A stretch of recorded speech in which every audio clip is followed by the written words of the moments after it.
Welcome to Global Horizons Virtual and the first of a 5-part webcast series. Welcome to Global Horizons Virtual and the first of a 5-part webcast 2020. Both result from a unique partnership between Oxford Analytica, series leading up to the 36th annual Global Horizons Conference in London 2020. Providing insights for what's ahead. Today, we examine confronting business, government, and society. Both result from a unique partnership And its impact on society and rivalry. We engage in these important conversations by asking questions, downloading presentations between Oxford and Analytica. with colleagues. If you are requesting credits, click the 3 pop-up boxes throughout the program. Pioneer Geopolitical Analysis, and the Conference Board. Hello and a good morning from New York and from the west coast of the United States, and a good afternoon from the UK. I'm Bart van Ark. I'm Chief Economist at the Conference Board, and welcome to this first inaugural webcast of Global Horizons Knowledge Exchange Platform. Our apologies for the brief echo that you heard at the beginning, but I think it's gone by now. Global Horizons is a new collaboration between Oxford Analytica and the Conference Board, and it's building on Oxford Analytica's 35-year record of organizing a major in-person conference on geopolitical, economic, and business issues in Oxford in the United Kingdom. Last year, Oxford Analytica has teamed up with the Conference Board for the first time to deliver this conference, which, because of the COVID-19 pandemic, will now be delivered in March 2021, and we're obviously looking forward to be able to meet in person with many of our delegates. However, as we are awaiting to have this event next year, and of course in the hope that we will have COVID-19 under control so we can all be there, we're beginning over the next couple of months a series of virtual events, including this series of webcasts, but also we'll do more interactive working exchanges related to 3 main topic areas on Global Horizons. One is geopolitics and globalization, the second is technology and innovation, and the third is the new imperative for ESG, for environment, social, and governance. As a starter, in the next 2 months, we will do 4 webinars on hot topics which have been pushed on the agenda because of the coronavirus. And these include topics like future of work, supply chain, and sustainability, but more on that later.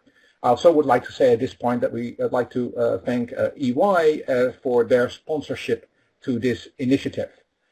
Before we go into the content, I just want to emphasize that some of you are eligible for credits, CPE credits, when attending this webcast. If that's the case, then please make sure that you type your full name and email address in the space provided. Click OK for free pop-ups. Stay online for the entire webcast, and of course the credit is only available if you attend this event live. So today we start with the first hot topic, and that is the rivalry between China and the United States, which is a big geopolitical topic that we will discuss with an excellent panel. And to introduce the topic a little bit more and to introduce the panel, I'm going to hand over to my co-moderator, Nick Redmond of Oxford Analytica. Nick. Thank you very much, Bart. So 7 years ago, almost to the day, Barack Obama and Xi Jinping met in California and pledged to create a new model of relations and to cooperate in tackling global threats together. Some hope that this might be the start of a G2, a tandem to maintain order globally. Today, unfortunately, the talk in Washington is less of China as a responsible stakeholder and more of China as a strategic competitor, as the 2018 National Defense Strategy termed it. Sentiment in Beijing has shifted in exactly the same direction. After an extended period of tit-for-tat sanctions in the last year or two, the two powers today are observing an uneasy and potentially short-lived truce in the trade realm. Few people would have bet that a Phase 2 deal is going to follow anytime soon. Mistrust runs high, and they're at loggerhead over, among other things, 5G technology, Taiwan, Hong Kong, North Korea, and what are the right security arrangements for East Asia. COVID-19 has added a new element to this dispute, and it has made the other existing elements of it worse. The US president claims that China covered up the virus and has captured the WTO in its response to it. China, by turn, sees the US as seeking to deflect attention from its poor handling of this public health emergency by whipping up xenophobia. At least one Chinese official has encouraged speculation that COVID-19 is actually a US weapon that is being deployed against China. So relations today stand at perhaps their lowest point since 1989 and the Tiananmen Square protests. Can trade and investment be maintained? And should we worry about national rivalry developing a much more explicit military dimension? Those are some of the questions today. You'll see on the board the four that we'll be discussing. And I'm delighted to say that the people who will provide the answers are our four panelists here today. Let's meet them now. We have Professor Linda Yu of Oxford University, LBS and London School of Economics. Hello, Linda. Hi, hello, Nick. Hello, Bart. And we have Susan Shirk, Professor and Chair at the 21st Century Center at University of California, San Diego. Hello, Susan. Hello. We have Gregory Treveton of the National Intelligence Council and the co-founder and chairman of Global Technopolitics Forum. Hello, Gregory. Great to be here. Thank you. And because I always like to leave the Brits till last, we have Leah Austin, Senior Advisor in China Center for Economics and Business with the Conference Board. Hello, Leah. Very nice to be joining you today. Thank you. Okay, so let's go into it, and we want this to be an interactive webcast, and we can do that in two ways. First of all, you can put in questions, so please do that anytime in that chat box. You can do this throughout the webcast. We will try to weave them in. We may not be able to deal with all of them, but just put in your questions, and we'll do our best to cover as many as possible. But you can also be interactive by responding to a few poll questions, and my colleagues in the technical team are now going to put up the first poll question. And when that comes up, you can begin to answer those, and we will then ask the panel members to very briefly comment on that. So the question is, the recently rising political tension between the US and China represents, and then you can pick the answer that you feel most comfortable with. It can represent a further shift of global political and economic leadership from the US to China. It could be a return to global political and economic leadership for the United States. It could be a further deepening of the rivalry with no clear outcome in sight. It could be beginnings of a bipolar or multipolar leadership sharing between China and the US and perhaps other nations, for example, Europe. Or it could be a stormy season, but one that will pass and potentially even strengthen the China-US relationship in going forward. So we'll let you think a little bit about it. It's a complex topic, so there are complex options here. So I'll give you a couple more seconds to think about this, and then I will ask each of the panel members very briefly to comment on what you're seeing in terms of the results. So let's give it about 5 more seconds to change your mind. 5, 4, 3, 2, 1, and we will be closing it now. Thank you. So what we see from the results is that a majority, 43% of you are saying that this is a further deepening of rivalry between China and the US, and there's no clear outcome in sight. 28% of you are saying, well, it's the beginning of a bipolar leadership or multipolar leadership between the two nations. And then a smaller group of you are saying it's really leading to more leadership towards China, but very few of you who believe that it will be a return for the US or a stronger China-US relationship in going forward. 30 seconds very quickly. Susan, let me start with you. Well, it saddens me to see how little confidence people have that the United States will emerge from this crisis after the next election and return to being a responsible global leader. But speaking about U.S.-China relations, clearly they have failed the test of this massive global threat of the COVID pandemic. And they've revealed the really tragic fact that relations between the two countries have already become not just competitive, but adversarial and hostile, really hostile. The way I thought about this, even can I stop you for a moment, ask the other group, and then we'll give you a little bit more time to comment in more depth on the first topic. Linda, first 30 seconds. I would just, yeah, thanks, Bart. I would just say that most of the participants have chosen, this is another sign of the deepening rivalry between the US and China. This era has been described as the great powers period, and I think that's what it reflects. And I am personally comfortable with the uncertainty that most people have chosen, which right now there's no clear outcome, but hopefully will add some clarity in our discussion today. Greg. Well, this is a time when, unfortunately, I have to be in the majority. I don't like being there, but I think it is right that we are going to see a period of deepening rivalry. And that, I think, makes me worry about possible miscalculations or misunderstandings over a whole range of things, from Hong Kong, economics, to Taiwan. Yep. And Leo, finally. I think the first and the fourth questions are both basically the same thing. They're both talking about a growth in economic and political leadership of China. But what I'm personally seeing is domestic rivalry, one country to one country. Growing a multipolar leadership requires that you grow an entire system of win-win relationships with other countries around you. And we haven't seen China do that in a sustainable manner yet. So that's setting the scene pretty much for our discussion. So Nick, let me hand off to you for the first discussion around how COVID-19 is impacting this whole rivalry issue, and then of course recently also the Hong Kong issues between the US and China. Nick. Thank you, Bart. Let's go straight into it. So looking at the diplomatic relationship between the two powers, the acrimony between them.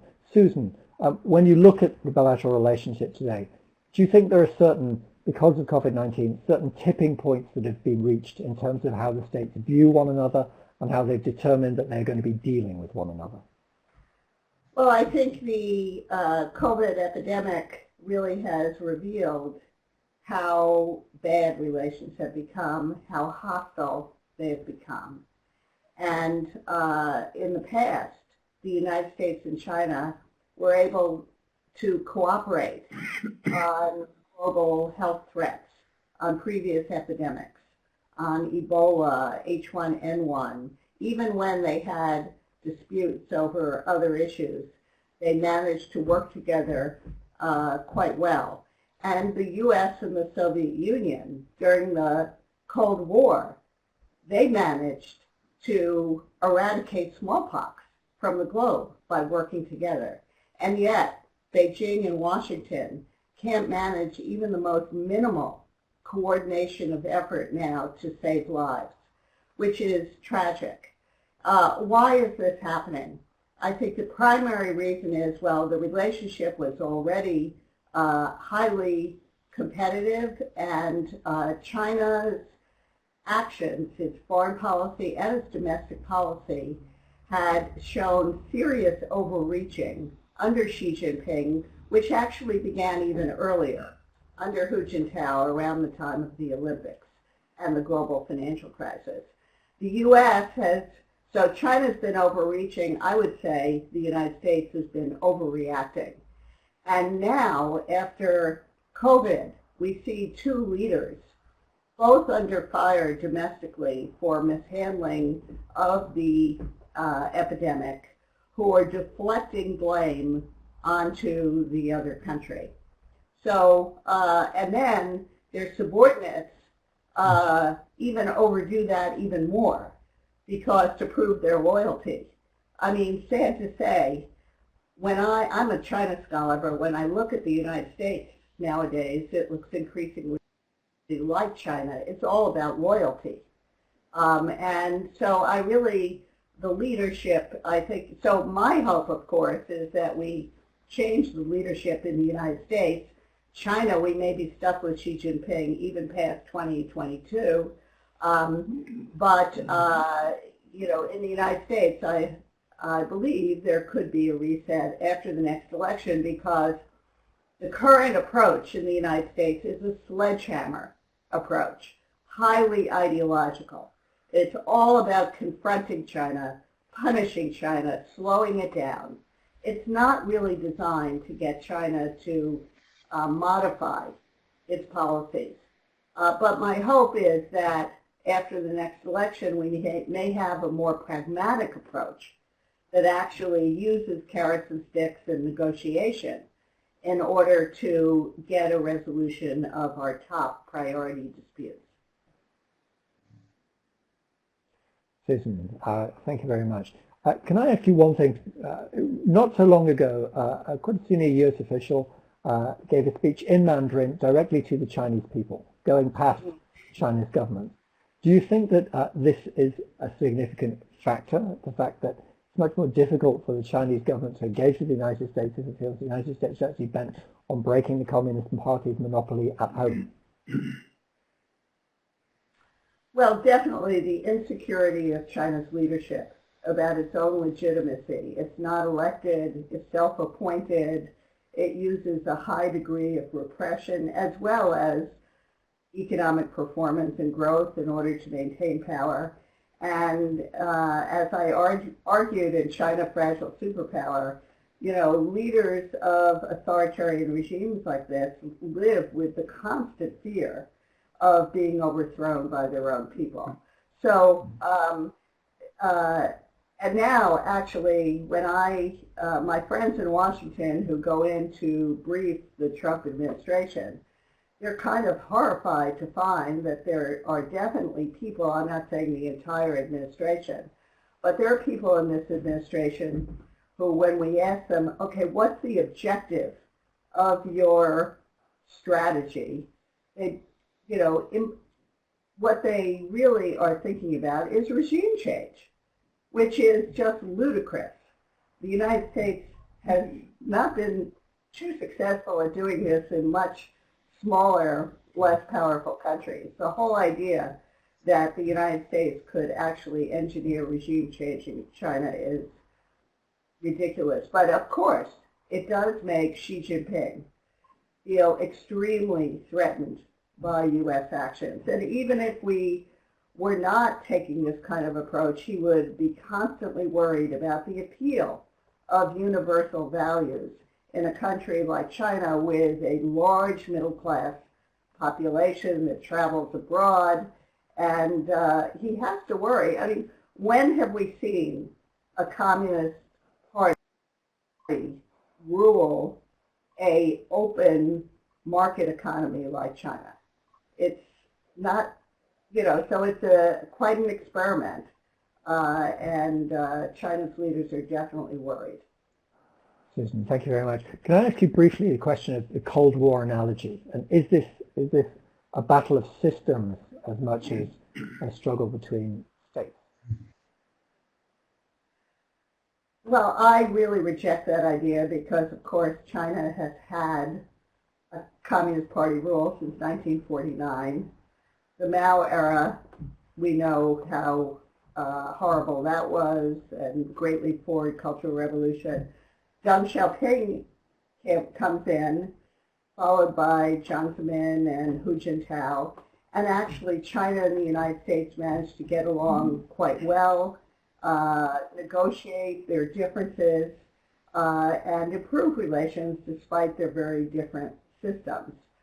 So now Xi was the one who really started thinking in Cold War terms. At the 19th Party Congress, he kind of declared that the Chinese model has, oh dear, I've lost you. We can still hear you. Do you hear me? Okay. Yes, we can. That the Chinese model is a good alternative for other countries. He started celebrating the advantages of the Chinese model. And I'd say that the United States has overreacted with its own kind of ideological approach. And so we are, even though the U.S.-China relationship is very different from the U.S.-Soviet relationship, I think we are in a relationship which is extremely hostile and has become quite ideological. Susan, thank you so much. Gregory, if I can turn to you. Thinking about the United States and its relations with its traditional allies, the allies have shown much less appetite, certainly in the last year or so, to confront China. But is Hong Kong, and the fact that Beijing has now laid down a clear marker that they want to bring down the curtain on Hong Kong's autonomy, is this actually an issue that gives the United States a chance to remobilize some of its allies? I'm going back to Susan. I'm frankly puzzled at how Xi has played this. It does show how far we are from the limited cooperation that ought to obtain on climate change, on the coronavirus. So it's a measure of how far we are from that. Xi violated my first rule of diplomacy, which is when your opponent is doing something stupid, don't interfere. He could have just sat by and watched, been transparent, tried to demonstrate that authoritarian states are much better at dealing with these crises than democracies, but he didn't. He really played his hand very sharply, overplayed it, I think, and now he's going to pay some price for it. Hong Kong, in that context, seems to me is mostly him using the world being diverted, plus perhaps saying that China was going to take a bit of a beating in any case, so he might as well do what presumably he and his predecessors have wanted to do for a quite long time. Now, in principle, that ought to be something around which the United States could rally allies, but there's really no basis for it. We haven't been cultivating those allies. Instead of having quiet diplomacy, which is what this crisis and this period requires, we've been having diplomacy by rants and tweets. So there's really no basis for that. And our allies are quite concerned about China, quite prepared to be with us to counterbalance China, but quietly, not loudly. Plus, we haven't laid that basis in policy toward Hong Kong. We haven't exactly been great supporters of Hong Kong's democracy and human rights until now. And even worse, we basically said to Hong Kong, we like you so much, we're going to punish you for what's happened by denying them their special privileges. So in principle, I think, yes, Hong Kong could be an opportunity, but it's not one we're set up well to take advantage of. Greg, can I follow up? What would change that for you? If we're looking for one or two things, what would they be? Well, it'd be interesting to see whether at some point she takes the point that he has really overplayed his hand. And we'll see down the line, because the next thing that's going to happen to them, they've done all this health diplomacy, which has not turned out terribly well. Some of the things were defective and didn't work. The next challenge will be with the BRI, where lots of those loans are going to be unpayable by their recipients as the economic straits hit. China's so far seen no opportunity, no willingness to forgive those loans. So that'll will be a next test. So one thing that could happen would be if she feels like he's overplayed his hand and needs to rebalance a bit toward the United States. And as Susan suggests, that isn't likely to happen in the current circumstances, but might in different political circumstances after November in the United States. Can I jump in here? I think the vaccine diplomacy offers a potential opportunity, and he already said that he intends to try to do this cooperatively. Let's see if it's really That actually was a question I was going to. There are lots of good discussions going on there in the chat box, but there was one question early on about whether your opinion would change about this whole situation between China and the US if China would be the first with a vaccine. Yeah, I think that would be a fascinating thing, and it could very well happen. Because they got a head start, they've got a lot of very good scientists there, and science is global. Many of the teams working on vaccines and treatments are international, including American and Chinese scientists. Interesting. Over to you. One last thing, and then we need to move on, but one last word for you. No, it's fine. I think we've run enough time. I've asked a couple of questions that are on there, so over to you. So much to cover. So let's move on to the next topic that's obviously, it's all very related. And the next topic is really about tariffs and trade deal issues.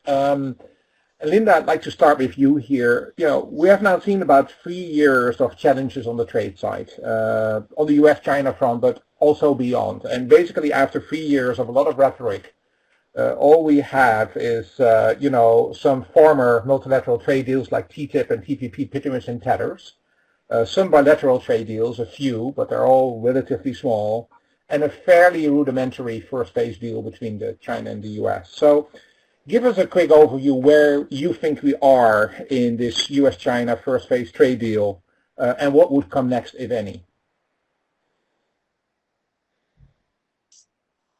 Yeah, it's a great question. I think there was always some hope that the phase one trade deal would actually proceed rather smoothly because both countries need trade as a boost to growth. But I think what we've seen is that as the tensions have accelerated since COVID, even the purchases agreed under the Phase 1 trade deal are in some doubt. So, of course, over the past few days, we've seen reports the Chinese government has directed its companies not to buy American agricultural products, and this is in reaction to Hong Kong. And so I think that the trade relationship, this pattern of what I sort of describe as the weaponization of trade, is likely to continue, where, you know, that probably doesn't help resolve any of these tensions. In fact, trade is just one facet of these tensions and is being used as such. So where does this head? I think that it's going to make Phase 2 very difficult because one of the things that held up Phase 1 was a lack of trust between the US and China. And I think that trust issue has gotten worse, as we've all been discussing.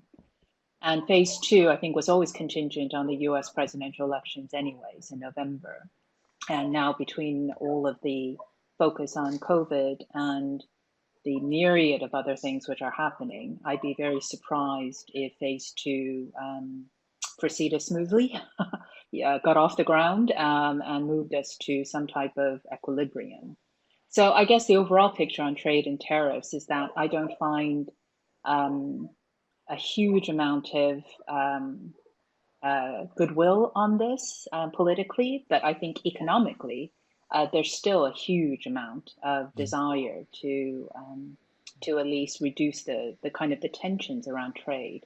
But the other thing I would also say is the opportunities around trade are now considerable, because what we are in is a 21st century world economy where the US and China are not the only players who can set standards around data, around digital, around tech, around services. And so I sort of also see another a need for global cooperation on the things that actually are really fast growing areas in the global trade and investment system. And that's either an occasion for these economic superpowers to cooperate and agree global standards, or just becomes another area of friction, and we should expect continued tension. Now, whether you want to be an optimist or a pessimist on this, I'm going to leave it open, but I think, to me, there's going to be a lot more friction between the US and China, not just bilaterally, but I expect... One big question is, there's a lot of rhetoric here, right? I mean, a lot of it is just a lot of talk and not much happening. How much appetite is on either side, US or China, for really real retaliation and related actions over the next couple of months? Is this just talk, or could we really see some bad things happen? Well, I think in the past, I would have said, Bart, mostly it's talk, because we've seen this in the past where the political rhetoric is very tense while sort of behind the scenes business and deals and investments are being done. But I think what we've now seen is the translation of at least some of the rhetoric into enough concerning action that it's making business people pause. So for instance, delisting Chinese companies from American bourses as a possibility. I think in the past, I think a lot of people in global business might just say, well, it's just another sort of, we might do this. But now I think people look at what's happened with the US-China relationship and say, well, actually, maybe I need to look hard at this, because it may actually happen, in which case I'll have to revamp my portfolio. Chinese companies may need to do the second listing in Hong Kong. What's going to happen to the ADR market? So I think overall, economically, there must be a desire to preserve your major markets, which is what the US and China are to each other. But as we all know, business will be hampered by trade barriers. And I see more of those coming along, I'm afraid.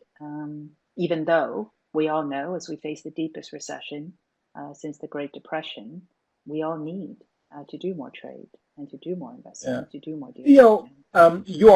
You're leading businesses in China. You've been there for a very, very long time. You actually were one of the few people actually was a CEO of a pure Chinese company. So I'd like you to shed some light from the China perspective on this, because here, sitting on this side in the West, you all look at this from our sort of lens from the US or from Europe.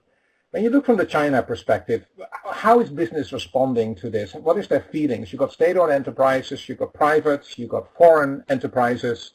I mean, there's this talk about China moving more domestic and moving away from, international engagement. What is the sentiment that you see in the business community in China? Well, it's very important to understand that the party's primary objective is to maintain power. So their first step in all things is to own the narrative around anything that could happen and try and get the narrative in front of events.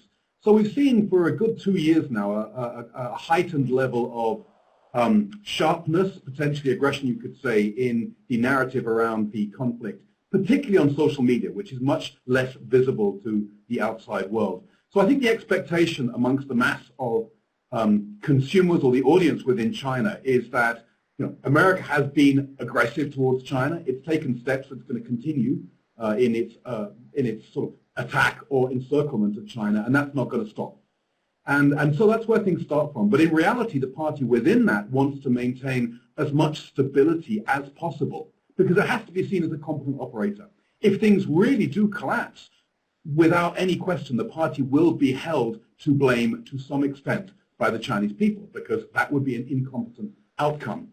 So where we are right now is that foreign companies, multinationals in China, are actually being today, I think we feel, treated very well by their counterparties, potentially not by the center, but by all of the other governments around China who have to provide subsidies, land, and general business services, because no one wants to see them reducing investment. For them to reduce investment or exit could only hurt China. So it's counterintuitive, but in the middle of difficulty, we're probably being treated better than we have been over the last 10 years. So the MNCs right now are seeing that. The state-owned enterprises are extremely nationalistic in their culture and very aggressive. And the private individuals are nationalistic, but in reality, every time we've seen a clash politically between the US and China, where it's hit consumption, it's hit brand preference, it's passed amazingly quickly. And if you look at last year's situation where I would say, emotional pressure between the two countries was high, sales of Apple products were fantastic. So I think on the consumer side, it's less pointed than all that. Generally speaking, the net result for most Chinese that I talk to is there is a general belief that there is going to be some level of decoupling, and in fact, foreign companies might leave China, and that could only leave them worse off. And in the current in context of economic weakness, where people are very, very uncertain as to whether their businesses will be around in 6 months, and I would say for SMEs in China, that is a generalized feel. None of this is a positive thing. So broadly speaking, there is, probably an exaggeration domestically of the effects that could come through this. And on the MNC side, there is an ongoing feeling that it's a good market, it's a profitable market, we need to remain committed. And I think most people on the foreign side are feeling that they will work their way through this, and on the domestic side, they're feeling huge levels of uncertainty. Interesting. There's a good question out there about the advisors in the White House and to what extent there is a common view among advisors in the White House concerning the president's policies and that rhetoric that we hear about. Anyone you with the panel, maybe Greg or Susan, who are sort of close to the White House environment, have a view on that? To what extent is there a common view within the White House? Greg, probably a question to you.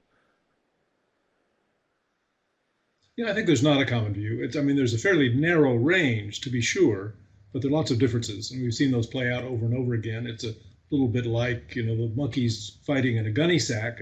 An elbow comes out and a paw comes out, so it's not entirely clear. But I think there isn't an entirely common view.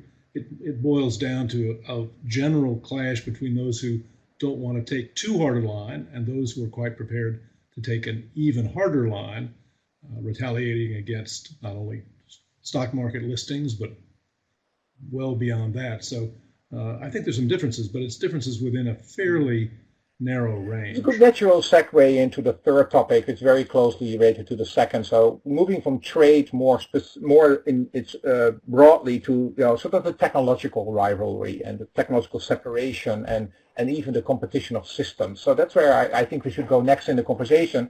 But for that, we can first do another poll question. So I will ask my colleagues to put up the second poll question to test the temperature in the audience a little bit. And this is a poll question asking you your assessment of China's overall technological capability and competitiveness is way ahead of us, ahead in more sectors than that it is behind.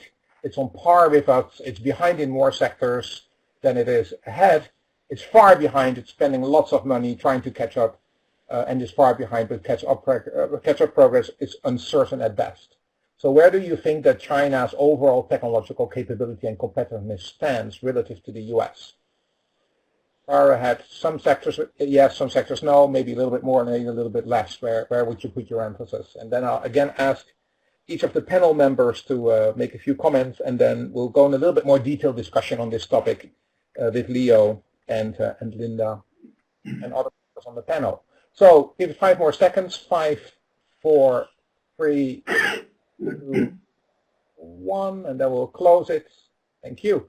Yeah, so it's actually a fairly split view. Slightly more of you think that China is more behind when it comes to technological sectors in more sectors than that it is ahead. But then 32% of you are saying actually that's ahead in more sectors than behind. At least it's a very sort of subtle view in this audience that it really differs hugely between sectors. So let's quickly check with our panel. Some first responses. Linda, let me start with you.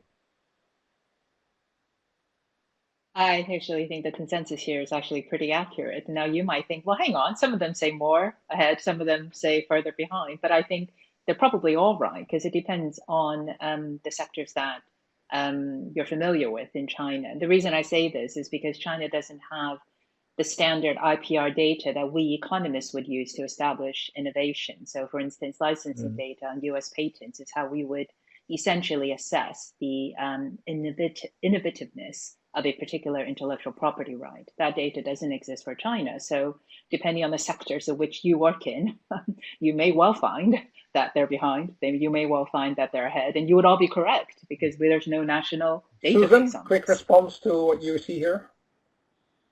Yeah, I think we are exaggerating China's technological success. And in things like 5G, having base stations and rolling out fast doesn't mean that you actually are ahead. This misperception has really led to a lot of misguided policies on the part of the United States. So I'd say behind in more sectors than it is ahead. Greg? I think I agree with Linda that a lot depends on where you're looking, what you're looking at. And the other factor is a lot of this is how you're projecting the future. All of us, I think, begin with the presumption that authoritarian societies aren't very good at innovation.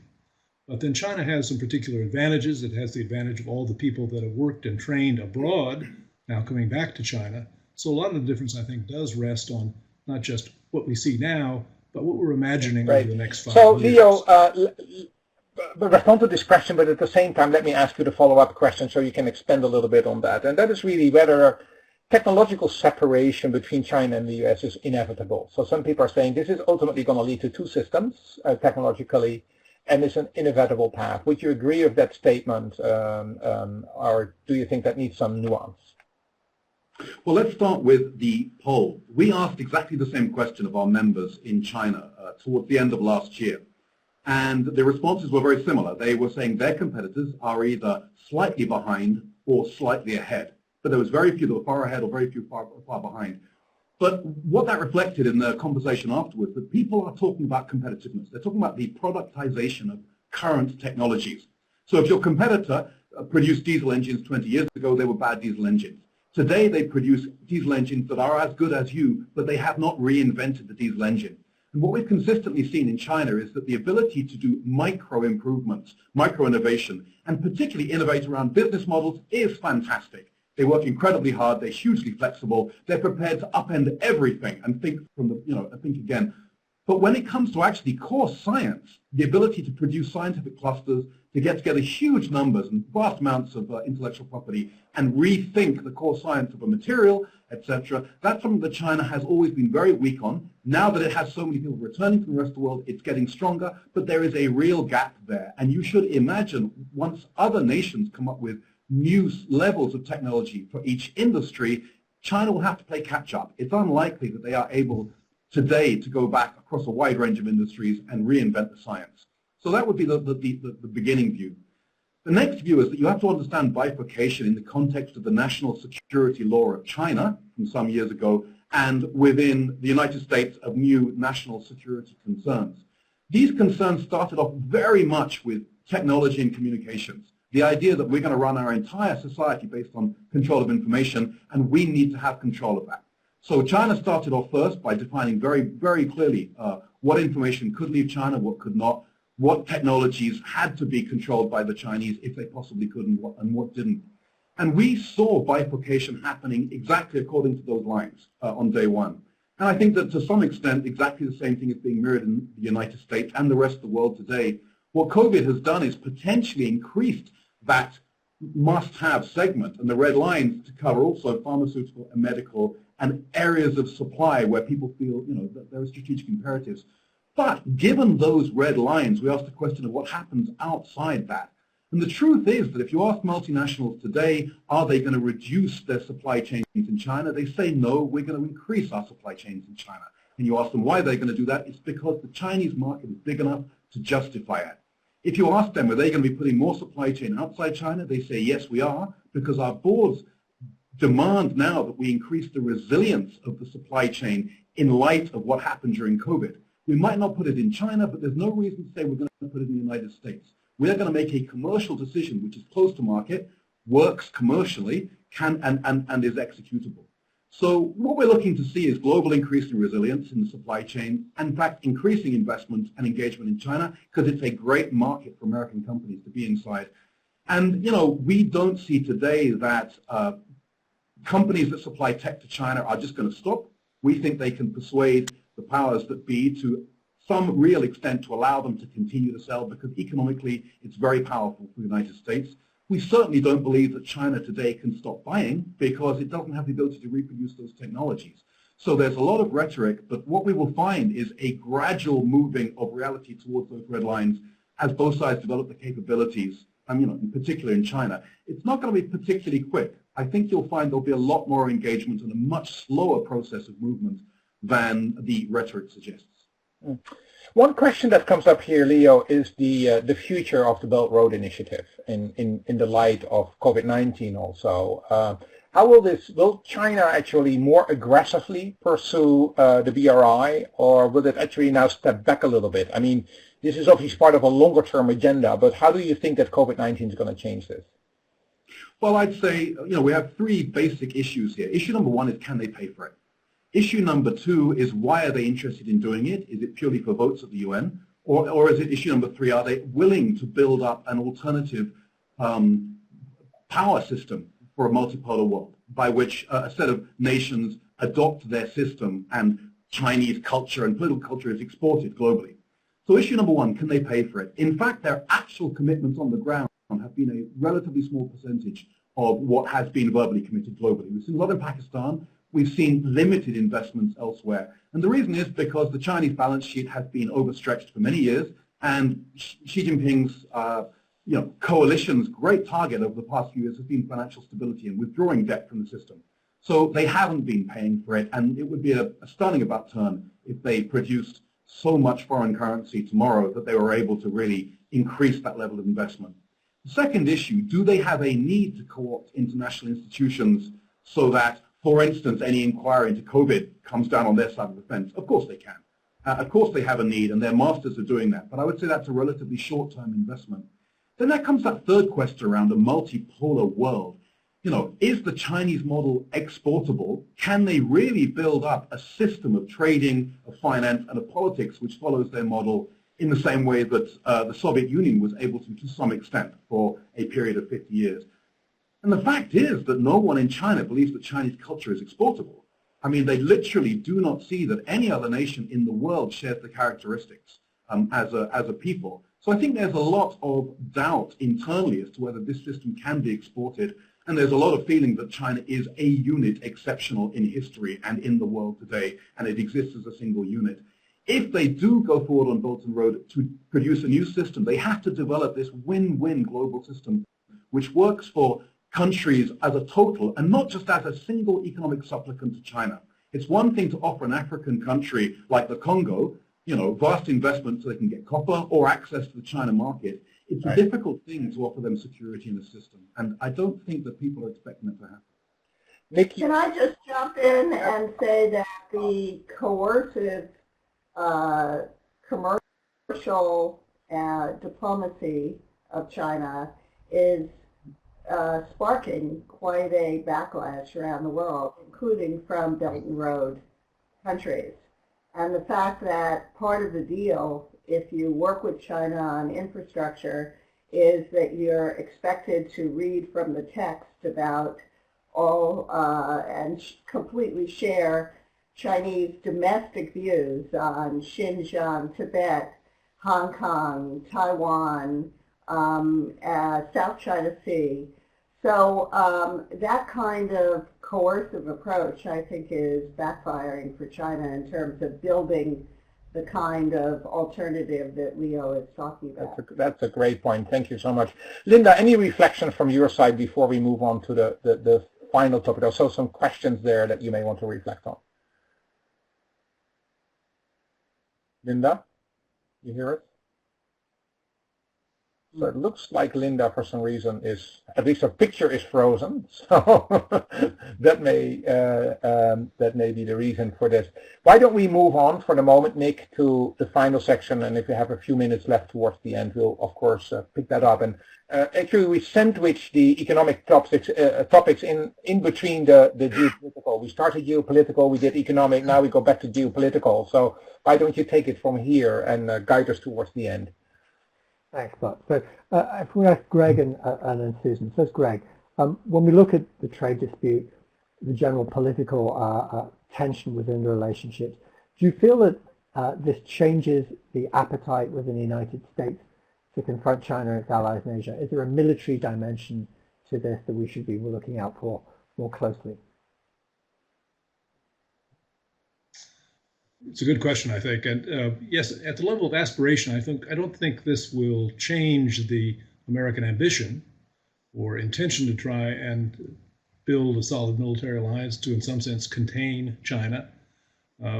We've seen the shift in the messy way that American politics shifts. We've seen a lot of continuity between the Obama administration and the Trump administration in pivoting toward Asia, pivoting toward China.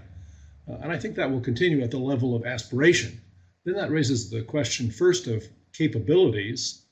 And there, I think, successive administrations have worried about not growing Chinese military capabilities overall. They're still far inferior to the United States in general, but in the region they're not. And in particular, their efforts to deny us access to the region, South China Sea, their missile programs, and lots of other things going on. So it's just, I think, a plain fact that probably we can't, even if we were determined to try, probably can't do the kinds of military things we used to be able to do. We can't project power directly up to China's shores. Probably in current circumstances, in an ultimate conflict, Taiwan is indefensible, short of nuclear threats, and we don't want to go there. So I think there's quite a little aspiration, difficulty with capabilities. And then, as we were talking before, we haven't exactly laid the basis for that alliance. While China's neighbors are deeply concerned about it, you don't have to scratch a Japanese very much before they're deeply concerned, but they want to be quiet. They don't want to be enlisted in a kind of anti-China jihad. And we haven't really laid the basis for that kind of quiet diplomacy, and doesn't seem likely to happen in the near future. So I think, yes, the ambition will still be there, maybe even intensified by the other conflicts over the coronavirus, over trade, over technology, but big questions about both capability and the ability to bring allies with us. So actually, can I turn to Susan on the question of allies? When you look around the region, Japan, Korea, going down into Southeast Asia, do you feel that a lot of these states who, up to this point, have not really wanted to take sides in many cases, that they will actually now be prompted in some way to move in one direction or the other? Because sitting on the fence is looking more and more uncomfortable as time goes on. Well, I think they would prefer to continue sitting on the fence. The United States and China will probably let them do that. They definitely want a strong U.S. military presence in the region in order not necessarily to contain China, but to balance against China's improving capabilities and to make sure that they're not living under the suzerainty of Chinese power. But on the other hand, I think there is an interesting question post-COVID in the United States about how much we're going to be willing to spend on traditional defense, because it seems pretty obvious that the security of the United States depends as much or more on I just lost your picture here. Depends as much or more on our health and human security, public health security. So are we going to cut the defense budget? I'd be really interested in what Greg has to say about that. Greg. I think you're exactly right. It seems to me this is the time, and I think it will happen, a real rethinking of what national security means in these circumstances. And we found that all the trillions we've spent on defense and all the lives we've lost in the Middle East doesn't protect us from probably the greatest threat we've faced since World War II. So I think there will be a real rethinking of security. I imagine there'll be calls for a Department of Health Security. Our experience with DHS, Homeland Security, has not been exactly a wildly good one, but there certainly is going to be, I think, a lively debate about what security means in a world where we're more threatened. And as we've always known, that the main existential threat out there, we've known this for 20 years at least, has been pandemics, and we're woefully unprepared to deal with them. So I think there will be some certainly rethinking, and my guess is some rebalancing of spending. Already the Defense Department is imagining that it's not going to see increases in the future and may see some decreases. We'll see what happens. And can I have a question to both of you, maybe Susan first? One that was posed by one of our attendees earlier on, which is, how does North Korea figure in this? So we have US-China increasingly in a tense relationship, but there is a common interest, at least up to some point, in seeing North Korea resolved, or at least contained in a reasonably pacific way. So how does that feature within the narrative of growing tension? Well, I'd say North Korean issues have definitely slipped down in the priority and the degree of attention that our governments are putting into it, because they just have much more pressing matters, and that's always a dangerous situation, because if Kim Jong-un feels that nobody's paying attention to him, there's definitely a possibility of trying to get more attention by a test of some sort, even a nuclear test, or certainly missile test. There's been a kind of de facto moratorium, and that may slip. I recently saw a report that North Korea is really struggling too, including fiscally and certainly in hard currency. And they're issuing some kind of bonds that they're requiring the wealthy elite in North Korea to buy to help prop up the fiscal capabilities of the North Korean government. And I wanted to just add one other point when we're talking about defense spending. All of these countries, especially the United States, are going to be fiscally very constrained, because the recovery is very, very costly. And so we're going to have to make some very tough choices as we move ahead. Thank you. Gregory, can I come back to you for one final one? The question which was posed earlier, what is China's next move on Hong Kong? Oh, if I knew the answer to that question, I'd begin making financial bets. I think it's really hard to say. They certainly, seems to me, have set on this course and are determined to follow it through, and are prepared to take what backlash happens. So it's pretty hard for me to see them backing down from the things they've said they will do. So I imagine that they are going to implement, maybe slowly, maybe carefully, maybe over a lot longer time than we expect, but implement the things they have said they will do with respect to Hong Kong, and hope that the world will be distracted by all the other things going on. I think that would be my best bet, but I wouldn't have a lot of confidence in that. Nick, I'd like to ask Leo, if that's okay, again, a little bit from the China perspective. So when I hear these sort of geopolitical discussions, all this stuff is filtered out in China through the media. So the messages that are coming through to business leaders on the ground and so on are very different than the messages that come through to us. So how does that interact? I think that's sort of my question. I mean, we think very differently about how these things are connected than business leaders in China. It's partly because some of the messaging is just most of the message is highly filtered. What's your view on that? I think the messaging within China is highly simplistic, and it needs to meet the needs of the party to tell a narrative around player X is negative, player Y is positive. And I think generally all narrative in China tends to rotate and coalesce around those images. So if we're talking about North Korea, it's because America is bullying North Korea. And frankly speaking, there was a question a moment ago, what do we know about prevailing perceptions of the Chinese citizenry towards the government in general? I would encourage everyone to never underestimate the exceptional success of the propaganda system within China to manage and own the narrative in completeness and to build up a sense of team loyalty within the Chinese people, which overrides all other concerns.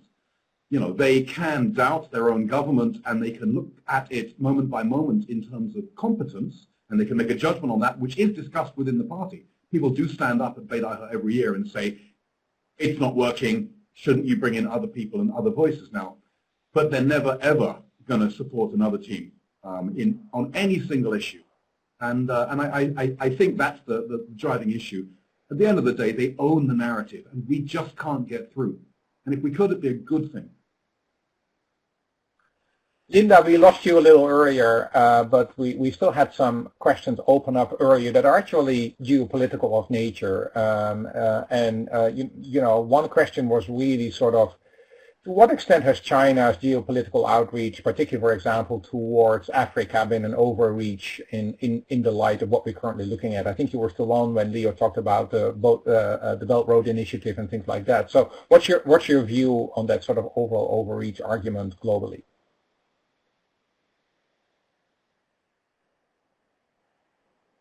I think in terms of thinking about the debt that a lot of African countries in particular are struggling with in the pandemic, I think the latest estimates are that China is actually a bigger creditor to sub-Saharan Africa than the international financial institutions in other countries. Now that is, of course, a function of the Belt and Road Initiative as well as other loans that they have made over the past few years. So I think in that respect, is it how China's fiscal capacity is one of the, to me, open questions, because you can either think the official statistics are right and the budget deficit is manageable and the debt level is manageable, or you can look at the decades of economic research and think, well, actually, their debt levels are probably a bit higher than the official statistics, or even more than a bit, because, for instance, state-owned banks don't really mark to market in terms of their balance sheet. So I guess that's my way of saying what you might want to consider as overreach. It depends on whether or not the Chinese continue to think that investing overseas, energy security, all of the kinds of drivers that they have had are worth their spending. And I think they probably would view that as yes, because we are, as I said at the beginning, we're in an era of great powers, and investment is part of that strategy. I think the impact on the rest of the world is something that we'll have to see how this all plays out with COVID. So the reason I mentioned the African indebtedness issue is because obviously the G20 have a debt forgiveness, or debt moratorium, I should say, policy that they're putting forward. And there have been some doubts as to whether or not the Chinese will go with it wholeheartedly, as well as persuading private creditors. Yeah. So So yes, another issue for which if there were better economic data in China. Well, time flies on a topic like this. We can spend 4 hours on this, and probably in the Global Horizon Initiative, we are actually going to do that. There is a lot of opportunity to actually continue discussions at other points of time. But we have to stop here, at least for this panel. So Linda, Susan, Leo, Gregory, and Nick, of course, thanks so much for doing so much in just 1 hour. A huge amount of great questions out there. I'm sorry we couldn't deal with all of them, but at least we were able to weave in a few of them.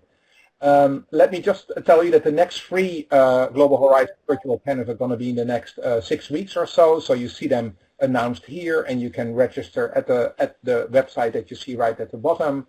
There also we'll have a special webcast together with EY, which is going to talk about some of the C-suite surveys that we have been doing. EY one on geostrategic risk. The Conference Board is doing one specifically on shaping the post-COVID-19 world, so that's on July 9.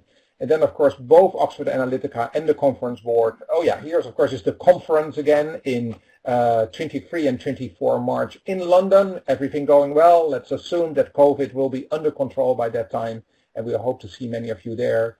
Please go to both the coronavirus websites at the Conference Board as well as in Oxford Analytica. And that's everything that I could cover, except that there will be a little webcast evaluation also at the end, which we would really like to hear from you. Again, thank you for the panel. Thank you for joining us today, and we'll hope to see you again soon on one of the Global Horizons webcasts by Oxford Analytica and the Conference Board. Have a good day.